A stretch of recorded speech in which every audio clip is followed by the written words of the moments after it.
السلام عليكم أخيارتو وادين سلامي maanta waxaa idin wadaa qiso cajiib ah oo ku saabsan haweeney u dhalatay wadanka Indonesia.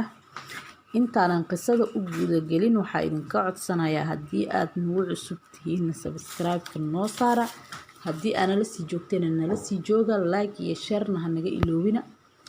Haweeneydaas oo ku nool gobol ka mid ah gobolada Indonesia oo la dhaho Java, kadib markii haweeneydaas oo lagu arkay xaalad cajiib ah ayadoo uur isku ogeen. Haweeneydaas oo habeen ayadoo iska joogta xanuun iyo waxay dareentay caloosheedii oo soo fuuraysa. Kadib markaas ninkeeda dhaqtarka ula cararay, markuu dhaqtarka ula cararay dhaqtarkii ay tageen oo dhaqtarkii la baaray, waxaa la dhahay xaaskaada uur ay leedahay waana fool. uurka iyo fooshi hal sac gudaheeda lagu ogaaday. waa arrin mucjiso ah oo arrin oo dhaqaatiirtii iyo macal naagti iyo ninkii kulli ama ka gelisay. naagtu waxay raadeen wax uur iskumana ogeen oo wax xaalad uur ahna ima soo marin. ninkeedina sidoo kale naagteeda waxba kuma arkin uu dhahay.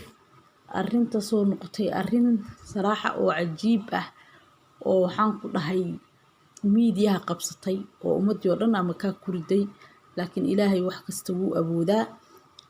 saacad gudaheeda uurkeeda macal foosheeda waxeeda dhan ay qaadatay. isla markii la ogaaday way foolatay, way dhashay wiil ilaahay siiyay. wiilkeedina maasha Allah sida u jeedaanba wiilkeedana wuu caafimaad qabaa, miisaankiisana maasha Allah miisaan oo 3 kiilo iyo waaye wax la jiro. waxaan ku dhahay xaaladiisa caafimaad waa okay, ilmo oo dabiici ah oo ilmo subxaanallah 9 bilood ku dhashay oo wixiisa dhan u dhameystiran yihiin uu noqday. laakiin hooyadii wax uur ahna iskumaysan arkin. muddada 9 bilood ahna caadada si toos ah ugu dhici jirtay oo canug waxa u jooga sanad iyo 8 bilood jira u joogo oo markaas ayada ilmo kaasa ugu yar.